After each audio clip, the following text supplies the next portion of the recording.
தெளிவுறவே அறிந்திடுதல், தெளிவுறவே அறிந்திடுதல், தெளிவு தர மொழிந்திடுதல், சிந்திப்பார்க்கே களிவளர உள்ளத்தில் ஆனந்த கனவு பல காட்டல், கண்ணீர் துளிவர உள்ளுருக்குதல், இவையாவும் நீ அருளும் தொழில்களன்றோ என மகாகவி சுப்பிரமணிய பாரதியின் சரஸ்வதி வணக்கத்தை முன்வைத்து கண்ணியத்திற்கும் போற்றுதலுக்கும் உரிய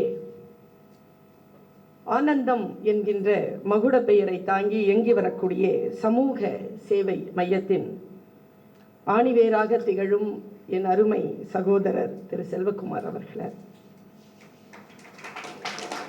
இந்த நிகழ்ச்சிக்கு நான் வருவதற்காக என்னோடு தொடர்ந்து தொலைபேசியில் பேசிக் கொண்டிருந்த அருமை சகோதரர் திரு ராஜ்வேல் அவர்களே, மேடையில் என்னோடு நாற்காலிகளை பகிர்ந்து கொண்டிருக்கக்கூடிய என் ஆருயிர் சகோதரர் திரு நந்தகுமார் ஐஆர்எஸ் அவர்களே, திரு ஜெயராம் அவர்களே, திரு சிவகுமார் அவர்களே, திரு சதீஷ் அவர்களே, குழுமி இருக்கக்கூடிய தமிழ் உறவுகளே, வணக்கம். எனக்கு முன்னாலே என்னை அறிமுகம் செய்த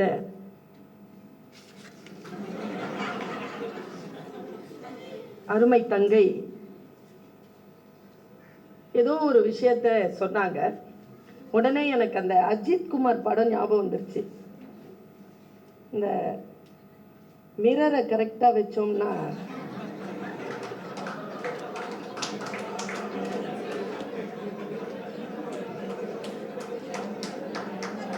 வண்டி ஸ்டார்ட் ஆகுதான்ட்டு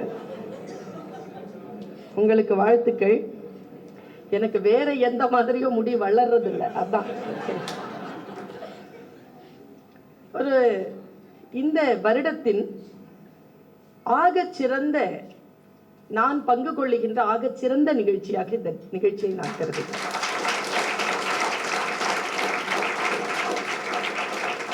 எந்த ஒரு நிகழ்ச்சிக்கும் ஏதேனும் ஒரு நோக்கம் இருக்கும். அந்த நோக்கத்தை முன்வைத்துதான் நிகழ்ச்சிகள் அமைவது வழக்கம். இன்றைக்கு தான் பயன் பெற்ற ஒரு அமைப்பிற்காக அந்த நோக்கத்தோடு சேர்ந்து தன்னை இணைந்து கொள்வதற்காக ஒரு மிகப்பெரிய சமூக பொறுப்புணர்வோடு இங்கே இந்த அரங்கத்தில் நீங்கள் எல்லோரும் கூடியிருக்கிறீர்கள். எனக்கு முன்னால் பேசிவிட்டு சென்ற அருமை பெருந்தகை திரு தர்மராஜ் ஐபிஎஸ் அவர்கள் ஒரு 5-8 நிமிடம் தான் பேசினார். அவர் பேசியதில் ரொம்ப நம்மளெல்லாம் ரொம்ப ஆகர்ஷிக்கிற எந்த ஒரு அலங்கார சொற்களும் இல்லை.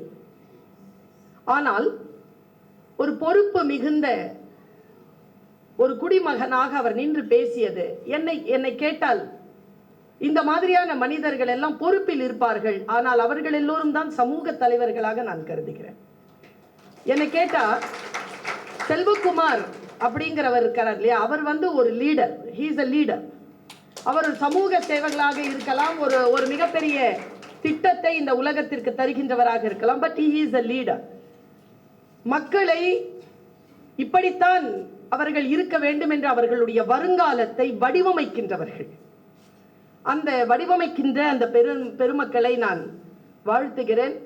எனக்கு என்ன ஒரு விஷயம், இப்போதைக்கு ஒரு டீச்சரா, இது நான் ஆசிரியராக இருந்து 24 வருடங்கள் முடிந்து இந்த ஜூலை மாதம் வந்ததுன்னா என்னுடைய பொன்விழா தொடங்குகிறது. என்னுடைய கிளாஸ்ல இதுவரைக்கும் யாரும் ஃபெயில் ஆனதில்லை. இந்த 24 வருஷத்துல என் கிளாஸ்ல யாரும் ஃபெயில் ஆனதில்லை, ஃபெயிலாக விட்டதில்லை. அந்த சகோதரி ஒருத்தங்க இங்க நின்று பேசினாங்க. அவங்க திவ்யாவா, அவங்க பேசினாங்க. நான் இன்றைய இளைஞர்களை பார்க்கிறேன், 5 நிமிஷம் நான் போன்ல எடுத்துக்குவேன் என்னால் இந்த வேலை செய்ய முடியும்னு சொல்றதுக்கு. ஆனால் என்னால் இந்த வேலை செய்ய முடியாதுன்னு சொல்றதுக்கு நான் 10 நிமிஷம் எடுத்துக்குவேன். அவங்களே டயர்டாகி ஃபோன் வச்சிருவாங்க. அவங்க பேசினது நீங்கள் கேட்டிருப்பீங்கன்னு நினைக்கிறேன்.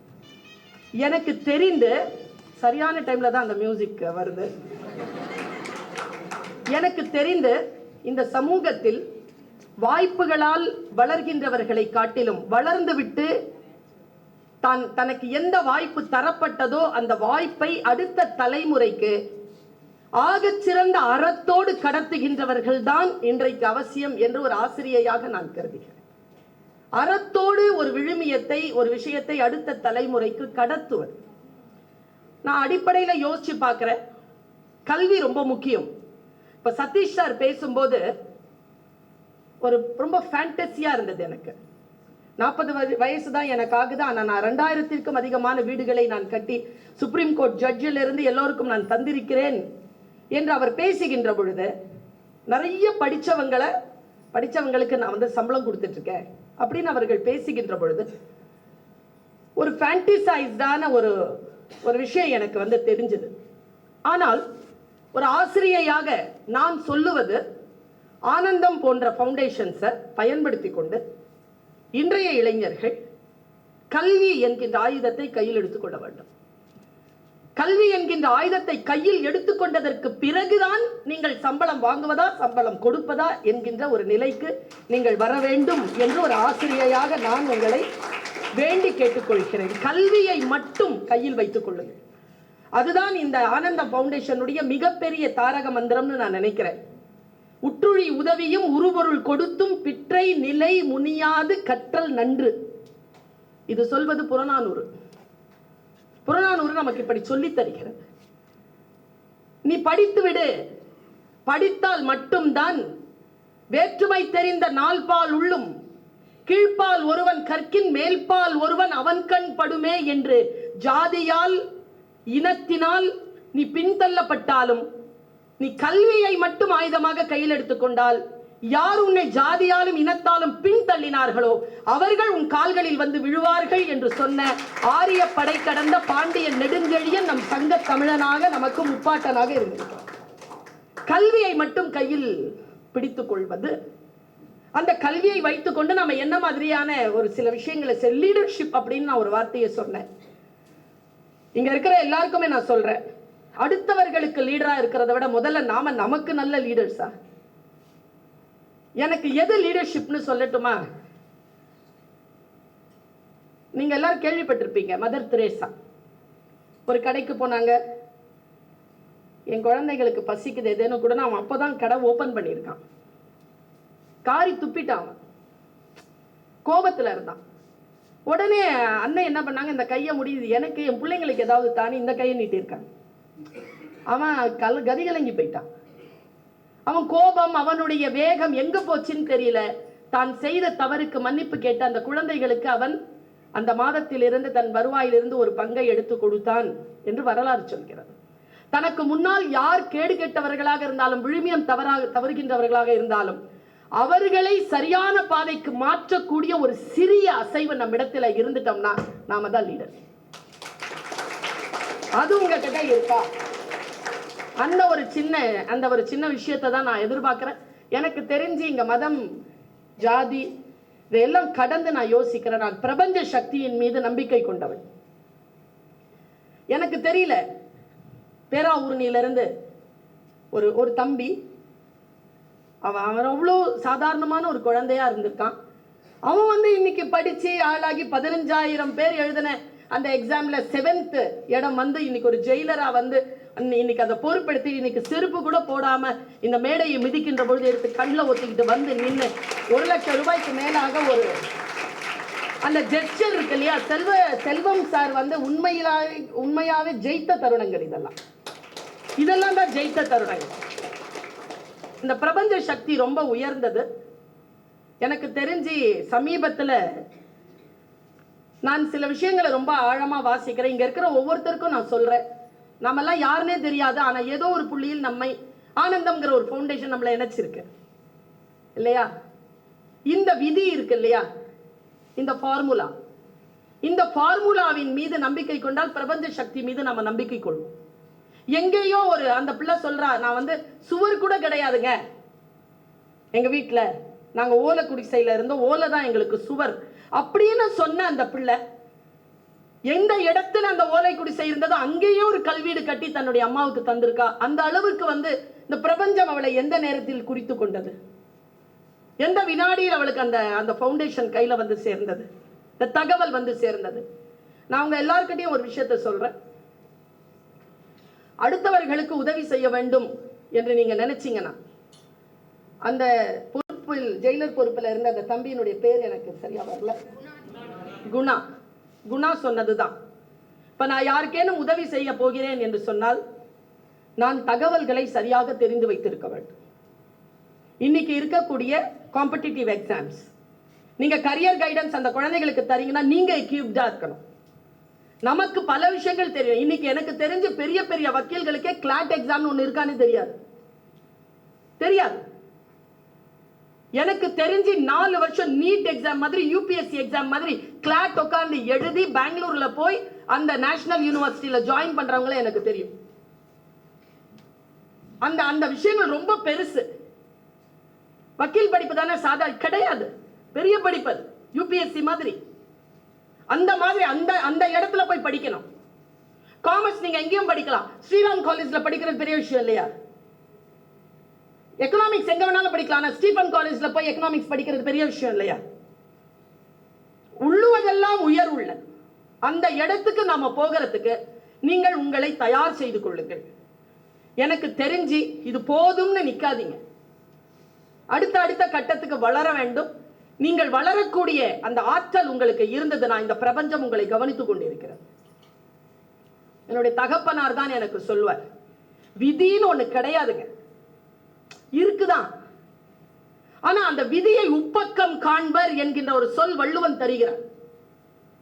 இப்ப நான் மீர்சாஹிப்பேட்டையில ஒரு 5 குழந்தைகளுக்கு மத்தியில் ஒரு அண்ணன், ஒரு அக்கா, ஒரு தம்பி, ஒரு தங்கச்சி.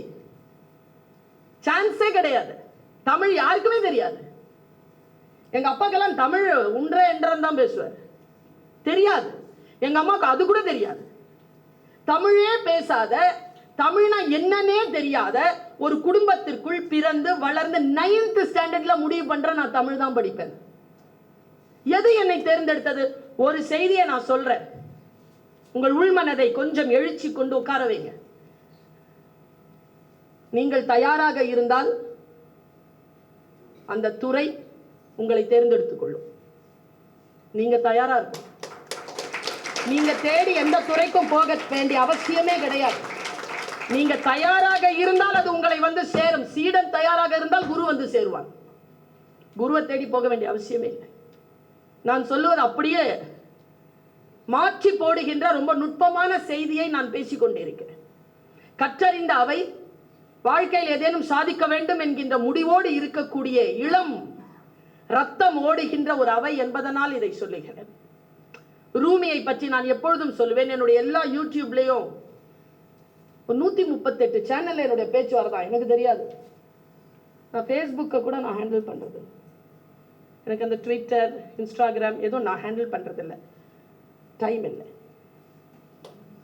அதான் உண்மை. யாரோ ஒருத்தங்க பண்றாங்க, அதை நான் கண்காணித்துக் கொள்கிறேன், அவ்வளவுதான்.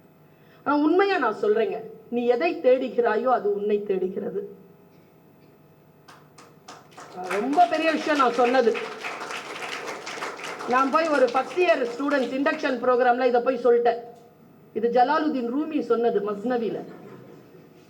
அந்த 17 வயசு பையன் எழுந்து நின்று கத்துறான், இன்னொரு வாட்டி சொல்லுங்க மேடம்,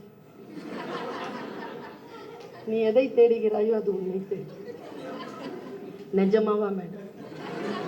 நம்பலாமா மேடம்? நான் எதை தேடுகிறேனோ அது என்னை தேடுகிறதா?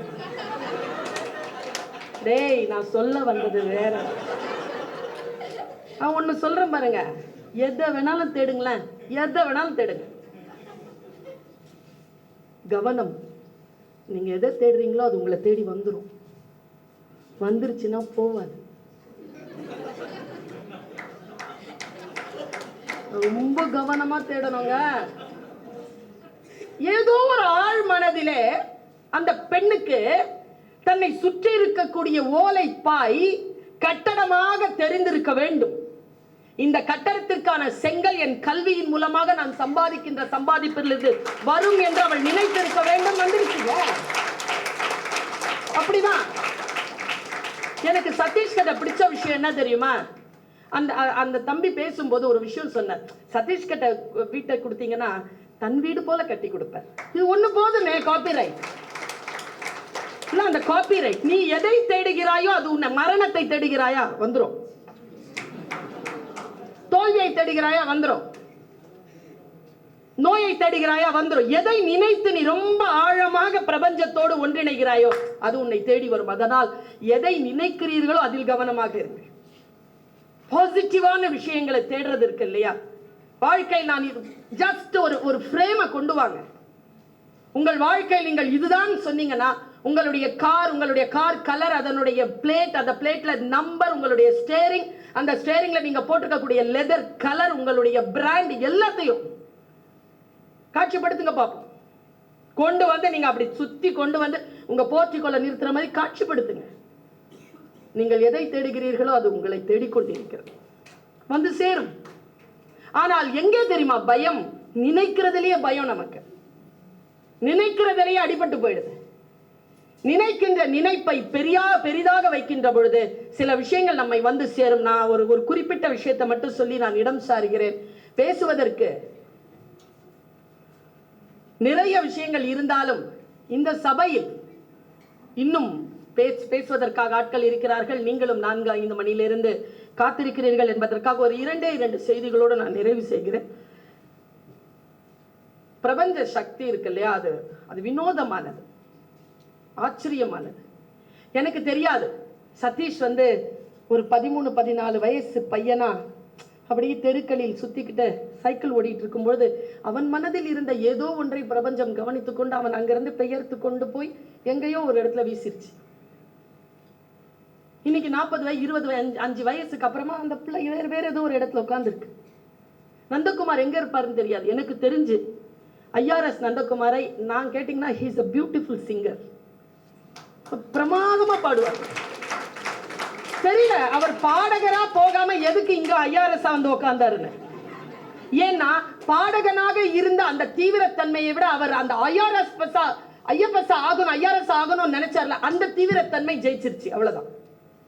நானும் ராணுவ அதிகாரியா போகணும்னு நினைச்சேன், போலீஸ் ஆபீசரா போகணும்னு நினைச்சேன், ஒரு வக்கீலா போகணும்னு நினைச்சேன்.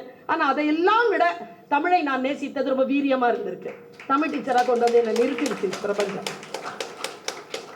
ஆக நீங்கள் எதுல வீரியமா இருக்கிறீங்களோ அதை பாருங்க. உங்களுடைய மனதை இந்த உலகம், இந்த அறம், இந்த சூழல் ரொம்ப கூர்ந்து கவனிச்சிட்டு இருக்கு.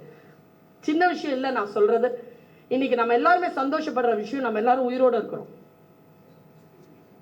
எவ்வளவு பெரிய விஷயம் வீட்டுல போய் யோசிச்சு பாருங்க. இருந்தோம்னா இல்லைங்க, நேற்று இருந்தவங்க இன்னைக்கு இல்லை. கொரோனால எத்தனையோ பேர் செத்தாங்க, நாம உயிரோட இருக்கிறோம். இந்த டிராபிக்ல அடிபடாம வந்து சேர்றோம், மறுபடியும் போய் சேர்றோம், உடலில் நோய் இல்லாமல் இருக்கிறோம் என்றால் ஏதோ ஒரு தீவிரத்தன்மை நமக்குள் வேலை செய்கிறது. அந்த தீவிரத்தன்மையை மட்டும் குறைத்துக் கொள்ளாதீர்கள். எதற்காகவும் அந்த தீவிரத்தன்மையை விலை போக செய்ய விடாதீர்கள்.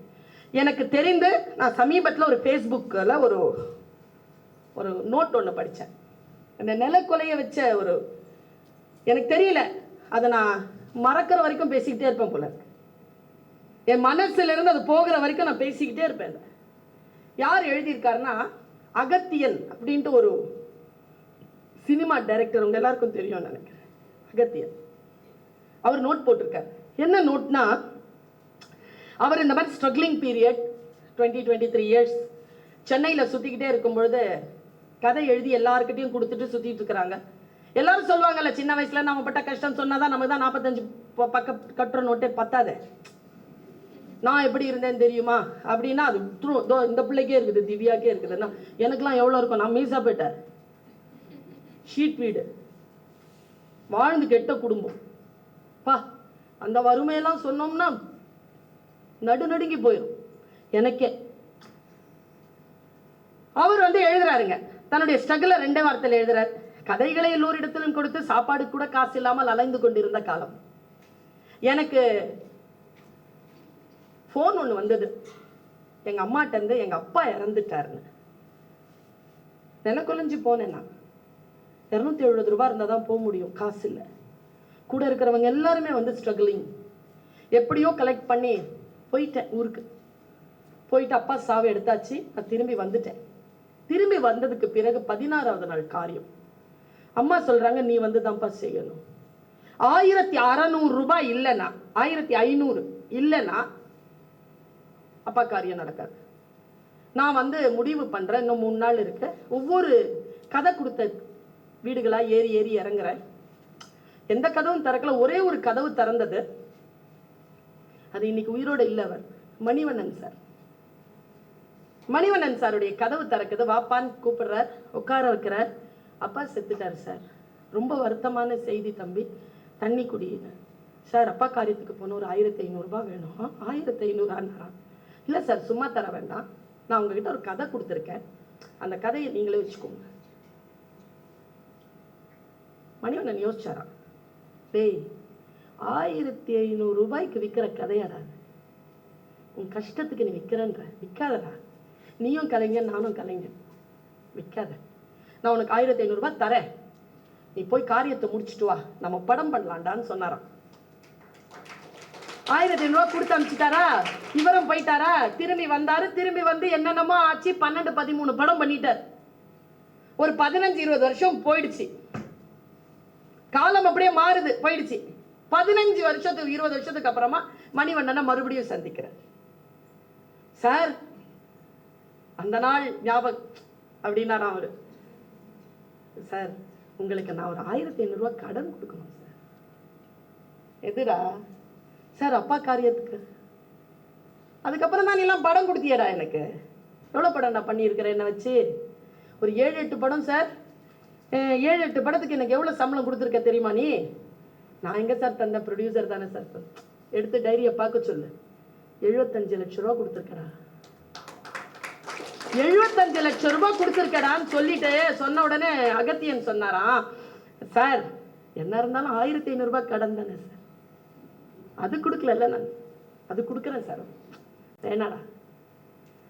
ஒரு நாள் ஒரு குழந்தை தன்னுடைய அப்பா காரியத்துக்காக 1500 ரூபாய் தேடி தெரு தெருவா அலைஞ்சிட்டு இருந்துச்சா. அந்த பையனையே பார்த்துட்டு இருந்தது பிரபஞ்சம். அது கையில 75 லட்சம் ரூபாய் இப்படி பார்த்துட்டே இருந்துச்சான். யாரு இந்த தம்பிக்கு 1500 ரூபாய் கொடுக்குறாங்களோ அவங்களுக்கு இந்த 75 லட்சம் ரூபாய் கொடுத்துறது அப்படின்னு பார்த்துட்டே இருந்துச்சா. நான் கொடுத்தேனா, அந்த பிரபஞ்சம் எனக்கு கொடுத்துருச்சுடா, கலெக்ட் ஆயிடுச்சுடா, போடா அப்படின்னாரா. நான் ஒரு விஷயம் சொல்றேங்க, இந்த உலகம், இந்த பிரபஞ்சம் நம்ம எதற்காக தேர்ந்தெடுத்திருக்குன்னு நமக்கு தெரியாது. எதற்காக நம்ம எல்லாருமே இந்த ஆனந்தம் ஃபவுண்டேஷனோட சேர்ந்து இருக்கோங்கிறது நமக்கு தெரியாது. ஒரு ஐபிஎஸ் ஆபீசர் போகும்போது நிறைய விசாரிக்கலனா, ஆனா விசாரிச்ச வரைக்கும் சூப்பரா இருக்குது, நான் இந்த நடவடிக்கை உட்கார்ந்து கேட்கிறேன், கேட்டு என்னையும் நான் இணைத்துக் கொள்வேன்னு சொல்லிட்டு போறாரு. நானும் சொல்கிறேன், என்னையும் நான் இணைத்துக் கொள்வேன். ஒருவரோடு ஒருவர் லிங்க் ஆகிறோம் அப்படின்னா, ஒரு நன்மைக்காக லிங்க் ஆகிறோம் அப்படின்னு சொன்னா, அவங்க எல்லாருக்குமே வந்து ஏதோ ஒரு நோக்கம் இருக்கிறது. அந்த நோக்கம் இல்லாமல் நமக்கு எதுவுமே நடக்காது. அதனால் எனக்கு தெரிஞ்சு நான் சின்ன வயசுல படிச்ச ஒரு கதை, ஹாங்காங்ல நான் வந்து இன்னில இருந்து ஒரு 15-20 வருஷத்துக்கு முன்னால பேசினது இன்னைக்கும் யூடியூப்ல சுத்திக்கிட்டு இருக்குது. ஒரு கணக்கு சொல்வேன் நான், 7ல இருந்து 9 போகுமா? ஞாபகம் இருக்கா? 7ல இருந்து 9 போகுமா? சொல்லப்பா, போகுமா? என்ன பண்ணலாம்? பக்கத்துல இருந்து ஒண்ணு கடன் வாங்குறோமே, என்னைக்கா திருப்பி கொடுத்துருக்கோமா? நம்ம வசதியே இல்லை பாருங்களேன், அந்த கணக்குலயே வசதி இல்லை. கடன் வாங்கு, கடன் வாங்கு, கடன் வாங்கு. ஏன் திருப்பி கொடுக்கல? சொல்லி தரலையே. சொல்லி தந்தாதான் திருப்பி கொடுத்துருப்போம்ல. சீன நாட்டில் எப்படி சொல்லி தராங்க தெரியுமா? சீன நாட்டில் நான் சொல்றேன், 2005ல் நான் லீடர்ஷிப் ப்ரோக்ராம்காக US போயிருந்த போது சீன நாட்டிலே எப்படி சொல்லி தருகிறார்கள்னு அவர் சொன்னார். 7 1ஆம் கிளாஸ் பசங்களுக்கு தானே சொல்றாங்க. 7 தவிக்குமா, தான் வீட்டுக்கு ஒரு எண் வந்திருக்கு, பெரிய எண், தன்னை விட பெரிய எண், கழிக்கணும். இல்லை, என்னடா செய்யறது அப்படின்னு தவிச்சிருந்தா, பக்கத்தில் இருக்கும் ஒரு எண் தன்னிலிருந்து ஒன்றை தந்து உதவும். இப்ப அந்த தாற்பயத்தை சொல்றேன் பாருங்க. இப்ப நந்தகுமார் சார் போயிட்டாரா, ஜெயராம் சார் கிட்ட இருந்து நான் ஒரு 50 ரூபாய் வாங்குறேன், அது கடன். யாருக்கு திருப்பி கொடுக்கணும்? ஜெயராம் சார் திருப்பி கொடுக்கும். இப்போ ஃபவுண்டேஷன் எனக்கு ஒரு டீ கொண்டாந்து கொடுத்துச்சு, சரியான பசி எனக்கு கொடுத்துச்சா, குடிச்சிட்டேன். வீட்டுக்கு போயிட்டு ஒரு பார்சல் வாங்கி மறுபடியும் அனுப்பவா? ஆனந்த ஃபவுண்டேஷன் கமிச்சு விட்டுருவா? பாருங்க, இவர்கிட்ட நான் பெற்றது கடன், இவருக்கே தர வேண்டும்.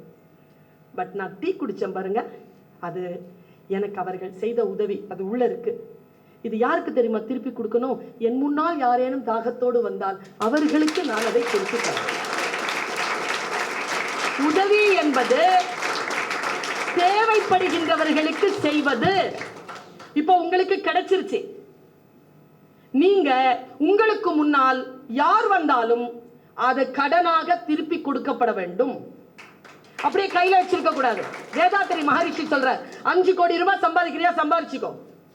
ஆனா மறுபடியும் 5 கோடி ரூபாய் சம்பாதிச்சு எங்க இருந்து காசு எடுத்து அங்க திருப்பி அந்த சமூகத்துக்கு கொடுத்துட்டு போ அப்படிங்கிற சமூகத்திற்கு கொடுக்கின்ற வழக்கம் இருக்கு இல்லையா?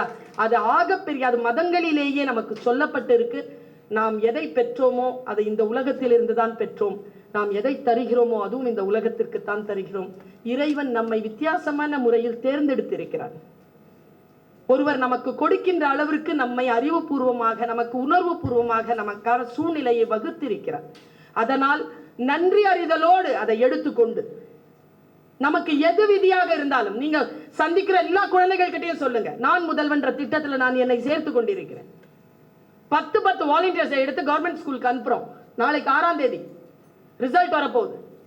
அந்த 10 குழந்தைகளுக்கும் என்னென்ன எங்கெங்கெல்லாம் எக்ஸாம்ஸ் இருக்கு, என்னென்னலாம் பண்ணணும்ன்றதுக்கான ஃபுல்லா அவங்களை எக்யூப் பண்ணி நாங்க அனுப்புறோம். இது பெரிய உதவி. பணத்தை விட பெரிய உதவி வழிகாட்டுவது. வழிகாட்டுவது போல் பெரும் உதவி வேறு எதுவுமே கிடையாது. சரியான வகையில் வழிகாட்டுங்கள். திருச்சியிலங்க, திருச்சியில நான் பேச போயிருக்கிறேன், ஸ்கூல் பேர் சொல்ல விரும்பல. ஒரு பையன் சார், நான் பேசி முடிச்சுன்னா ஒரு பையன் அங்க நின்று தேசிய கீதம் பாடுறாங்க எல்லாரும். அவன் பாடுறது எனக்கு சரியா படல. டீச்சர்ல ஆசனா குற்றம், இரிதல்னா களைதல். குற்றங்களை களைப்பவர்கள் ஆசிரியர்கள். எப்ப பார்த்தாலும் ஏதாவது பேப்பர் கொடுங்க, திருத்தி கொடுத்துருவோம். நான் வேலைய பிழைகளை திருத்துவது, ஆசை இரிதல். அவன் பாடுறான் ஜனகன மன கன ஜனமன கனஹே ஜனமன ஜனமன, இப்படியே பாடுறான் சார். நல்ல பெருசா வளர்த்தியா இருக்கிறான். கடைசியால அதை மட்டும் கரெக்டா சொல்லி முடிச்சிட்டான். நான் கீழே இறங்கி வந்தோன்னு அவன் கையை பிடிச்சிட்டேன். மிஸ், உனக்கு ஜனகன மன தெரியாது தானே மிஸ்? விட்டுருங்க மிஸ். +2 மிஸ், மார்ச் மாசம் ஆயிடுச்சு மிஸ், விட்டுருங்க மிஸ், அடுத்த வருஷம் கத்துக்கிறேன் மிஸ், யாருக்கிட்டையும் சொல்லாதீங்க மிஸ்ங்கிறான். ஸோ இந்த பஞ்சாயத்து போய்கிட்டே இருக்கும்போது போலீஸ் உள்ள வந்துருச்சு. வாழ்க்கையில மறக்க முடியாத ஒரு விஷயம், அதை சொல்லிட்டு போறேன். போலீஸ் உள்ள அந்த டீச்சரா இருக்கிறதெல்லாம் ரொம்ப பெரிய கஷ்டம். ஐஆர்எஸ் சார், நீங்கெல்லாம் வீடு கட்டிக்கலாம், நீங்க எல்லாம் கம்பெனி நடத்திக்கலாம், என்ன வேணாலும் பண்ணி, டீச்சரா இருக்கிற மாதிரி எல்லாம் ஒண்ணு மேல இருந்து கீழே குதிக்க போயிடுச்சு. நான் அப்ப பிடி டீச்சர், என்ன சொல்றாங்க போய் பிடிச்சிட்டு. ஆமா சார், நான் செக்யூரிட்டியை தேடிட்டு மேல போறேன். இந்த அம்மா கேக்குது, எங்க ஹெட் ஆஃப் த இன்ஸ்டிடியூஷன், ஏன் குதிக்கிறேன்? அந்த டைம்ல கேட்க வேண்டிய கேள்வியா சார் அது? அவங்களுக்கு எதையும் டாக்குமெண்ட் பண்ணிடணும். அது கீழே வந்து செத்து போச்சுன்னா அது எப்படி செத்துச்சுன்னு யாருக்கு தெரியும்? அதனால அதுக்கு முன்னாலேயே அது டாக்குமெண்ட் பண்ணுது. அது சொல்லிச்சு பாருங்க ஒரு பதில், நான் ஏன் குதிக்கிறேன்னு என் எக்கனாமிக்ஸ் மிஸ்ஸுக்கு தெரியும்ன்றுச்சு. அவங்க டொம்முன்னு கீழே மயங்கி விழுந்துட்டாங்க. அவங்களுக்கு ட்ரிப்ஸ்லாம் ஏற்றிதான். அவங்க ரொம்ப கஷ்டம் சார் டீச்சராக இருக்கிறதெல்லாம். அவங்களோட நெருங்கியும் இருக்க முடியாது, நெருங்காமலும் இருக்க முடியாது. ஐயோ, நான் ஒரு நாள் ஒரு பிள்ளைய திட்டினேன்ட்டு அது 3 நாள் ஸ்கூலுக்கு வரல, காலேஜுக்கு வரல. 3 நாள் நான் குளிக்கல, சாப்பிட, கல்யாணம் ஆன புதுசு வேற, எனக்கு சாப்பிடல சார், நான் தூக்கம் வரல. 3ஆவது நாள் வந்து உட்காந்துருக்கு, பரதேவத்தை வந்துட்டியா, நீ காப்பி அடி காம போ, உயிரோட இரு, காலில் வேணாலும் உன்னை நான் ஒன்றும் சொல்ல மாட்டேன். டீச்சராக இருக்கிறது அவ்வளோ கஷ்டம். நான் வந்து இப்படி வரேன், போலீஸ் வந்துருச்சு உள்ள, கூப்பிட அந்த பையனை அப்படின்னா. அது பின்னால் ஒரு ஹாஸ்டல் சார், ஹாஸ்டல்லேருந்து ஒரு பையன் வரான், ஒரு 14-15 வயசு இருக்கு. எப்படி இருக்கான்னா, இப்போ ஒபாமா சார் இருக்கார்ல பிரசிடென்ட்டுங்க, அவர் ஒரு 14-15 வயசுல எப்படி இருப்பார்? அப்படி இருக்கான். இப்படி இருக்காங்க, பல தக ஜாகுவார் மாதிரி இருக்கான். வரான், அப்படியே வந்து இப்படி நின்று பார்க்குறான். பிடி டீச்சர் பக்கத்தில் நிற்கிறார், குச்சி வச்சுக்கிட்டு. போலீஸ்கார், செஞ்சியாடா எடுறாத. என்ன நடந்தது? என்ன சொல்றாங்க, வாங்க. இல்லை நான் நிற்கிறேன். என்ன நடந்தது? ஒன்றும் இல்லைங்க, சுவருக்கு அந்த பக்கம் வந்து ஒரு நாயர் கடைங்க. அந்த நாயர் கடையில் டீ, இவனுங்க ஒரு டீ வாங்குறதுக்கு 6 பேர் போவானுங்க டெய்லி. பிஸ்கெட்ஸ் எல்லாம் சாப்பிட்டு வருவானுங்க. ஆனா ஒரு டீக்கு தான் காசு. ஏன்னா பிஸ்கெட் எடுக்கிறதே தெரியாது. சரியா? எள்ள கூட 7ஆ பிரிச்சு திம்பாங்க இந்த 5-6 பேரும். அவ்வளோ ஒத்துமை. ஒரு டீ இதுங்க எல்லாம் சேர்ந்து குடிச்சிருக்குதுங்களா. டெய்லி அப்படி இருக்கும்போது அந்த நாயருக்கு தெரிஞ்சு போச்சு இது வந்து பிஸ்கெட் எடுக்கிறாங்கன்னு. அவர் பெரிய கண்ணாடி பாட்டில் இருக்கும் தெரியுமா, பெரிய மூடி அது வாங்கி வச்சுட்டார். இவன் 2 நாள் பார்த்தான், பிஸ்கெட் எடுக்க முடியல. 3ஆவது நாள் டப்பாவை காணும். டப்பாவை எடுத்துட்டான் சார். அந்த டப்பாவை இவன் தான் எடுத்தாண்டு போலீஸ் கிட்ட சொல்லி கூட்டிட்டு வந்தது யாருன்னா, அந்த 5 பேர்ல ஒருத்தன் அன்னைக்கு மட்டும் 4 பிஸ்கெட் கேட்டிருக்கான். இவன் தர மாட்டேன்ட்டான். போலீஸ் உள்ள வந்துருச்சா, இதான் ஹிஸ்டரி தெரிஞ்சு போச்சு அவங்களுக்கு, இதான் கேஸ் ஸ்டடி. எடுறாத. நேராக வந்தான் சார். தோன்றான் சார், அந்த அந்த மரத்துக்கு கீழே தோன்றா கண்ணாடி குப்பி தெரிஞ்சிருச்சு. எனக்கே தெரிஞ்சிருச்சு. அப்படியே எனக்கு மூணாக எடுத்தான் பாருங்க, பாதி பிஸ்கெட் இருக்கு. நாயர்லாம் அது மலையாளத்தில் கெட்ட வார்த்தை திட்டிக்கிட்டு அவனை அடிக்க பண்ணாரு. அது வரைக்கும் சும்மா இருந்த பிடி டீச்சர் தான் பிள்ளை தப்பு செஞ்சுட்டான்னு தெரிஞ்ச உடனே டாயின்னு ஒரு கத்தி கிட்ட போனார் பாருங்க. போலீஸுக்கு பயப்படல, நாயருக்கு பயப்படல, யாருக்கும் பயப்படல சார். அவன் இந்த டீச்சர் அப்படி சொன்ன உடனே பயந்து ஓடினா பாருங்க. நான் அத்லெட்டிக் சார், என்னால் அப்படி ஓட முடியும். அந்த வயசுல ஓடினவன் ஓடி போய் 10 அடி தான் சார் இருக்கும். ஹிப்புனா பாருங்க 11 அடி கிட்ட இருக்கும் சார். அந்த காம்பவுண்ட் சுவர் தாண்டிட்டான். பின்னால போய் ஆட்கள் பிடிச்சிட்டு வந்துட்டாங்க அவனை. நான் சொன்னேன் 2500 ரூபாய், அதுக்கு அவர் சொல்ற நான் கொடுத்துட்றேன். எவ்வளவோ தடுத்தாங்க டீச்சர், அந்த ஃபாதர் சார், நான் கொடுத்துட்றேன். பிள்ளைய நீங்க பீனலைஸ் பண்ணாது. பிடி டீச்சரை கூப்பிட்டேன். உன்னை பார்த்து அவன் பயப்படுறான்னா உன் மேல ஏதோ ஒரு பாசம் வச்சிருக்கான். யாரையும் பார்த்து அவன் பயப்படலாம். ஒன்று செய்யுங்க, இந்த அளவுக்கு ஹை ஜம்ப் படிக்கிறான்னா கொஞ்சம் ப்ராக்டிஸ் கொடுத்தீங்கன்னா எனக்கு தெரிஞ்சவன் நேஷனல் விளையாடுவான். சரியா? ப்ளீஸ் சொன்னேங்க, நீங்க நம்புறீங்களா? அந்த பிள்ளைய அவர் கருத்துல எடுத்து அவருக்கு பிராக்டிஸ் கொடுத்து அவன் நேஷனல் விளையாடினாங்க. அவன் சென்னையில தான் காமர்ஸ் முடிச்சான். இப்போ அவன் ஸ்போர்ட்ஸ் கன்சல்டன்டா இருக்கிறான். திருட்டு வேலை பண்ண பிள்ளைதான். ஆனால் சரியான வகையில போய் நான் ஒரு விஷயத்த சொல்றேன் பாருங்க. எந்த ஒரு வேலையையும் நாம் செய்தால் இந்த உலகத்துல எந்த மாற்றமும் நிகழாது. ஆனால் யாருக்கு நாம் நன்மை செய்கிறோமோ அந்த நபரினுடைய உலகம் மாறும், பெரிய மாற்றத்திற்கு. அப்படி பண்ண உன்னால பேச முடியும்ன்ற ஒரு குரல் தான். உன்னுடைய குரல் ரொம்ப அழகா இருக்கு, நீ நல்லா உச்சரிக்கிற அப்படிங்கிற ஏதோ ஒரு குரல் தான். என் அம்மா அப்பாவின் காதுகள் தான், இந்த உதடுகள் இல்லை பேச்சாளரா இருக்கிறதுக்கு காரணம். இத்தனை காதுகள் தான். நாம் அடுத்தவர்களால் தான் வாழ்கிறோம். அடுத்தவர்களால் வாழக்கூடிய ஒரு நிலையில் யாரோ ஒருவர் சிறிய தூண்டலை செய்கின்ற பொழுது நமக்கான உயரங்கள் இந்த பிரபஞ்சத்தினுடைய திரை விலக்கி நமக்கு கிடைத்து விடுகிறது. அந்த பிரபஞ்சத்தின் உதவியால் திரை விலக்கக்கூடிய ஆற்றல் உங்கள் அத்துணை பேருக்கும் கிடைத்தது போல் நீங்களும் அடுத்தவர்களுடைய திரையை விலக்குவதற்கான ஆற்றலை பெற வேண்டும் என்கின்ற வேட்கையோடு உங்கள் அத்துணை பேருக்கும் வாழ்த்துக்களை சொல்லி நிறைவு செய்கிறேன். வணக்கம். இந்த வீடியோ உங்களுக்கு பிடிச்சிருந்தா ப்ளீஸ் லைக் அண்ட் ஷேர் பண்ணுங்க. மறக்காம எங்க சேனலை சப்ஸ்கிரைபும் பண்ணுங்க.